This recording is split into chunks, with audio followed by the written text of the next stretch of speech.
নবী করিম সাল্লাল্লাহু আলাইহি ওয়াসাল্লাম রমজান সম্পর্কে অনেক গুরুত্বপূর্ণ হাদিস বলেছেন। এর মধ্যে একটি হলো রাসূল সাল্লাল্লাহু আলাইহি ওয়াসাল্লাম বলেন, যে ব্যক্তি ঈমান ও সওয়াবের আশায় রমজান মাসের রোজা রাখে তার পূর্বের সমস্ত গুনাহ ক্ষমা করে দেওয়া হয়। সহিহ বুখারী 38, সহিহ মুসলিম 760।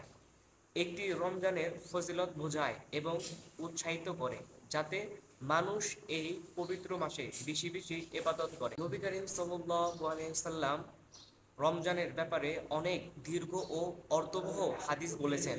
তার মধ্যে একটি হলো রমজানের আগমনী খুতবা, যা তিনি শাবান মাসের শেষ দিনে সাহাবাদের উদ্দেশ্য দিয়ে বলেছিলেন।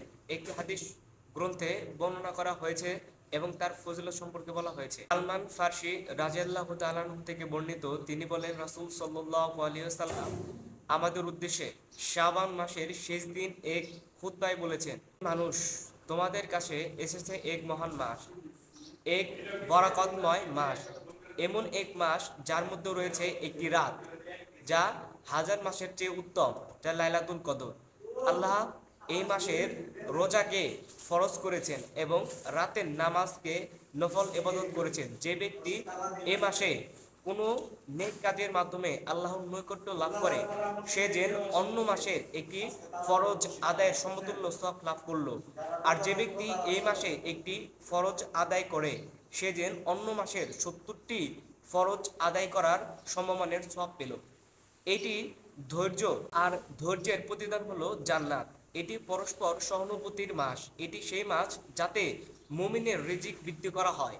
যে ব্যক্তি এই মাসে কোনো রোজাদের ইফতার করাবে, তার জন্য গুনাহ মাফ ও জাহান্নাম থেকে মুক্তি লেখা হবে এবং সে একটি রোজার সমমানের সওয়াব লাভ করবে, অথচ রোজাদারদের সওয়াব কিছুই কমবে না।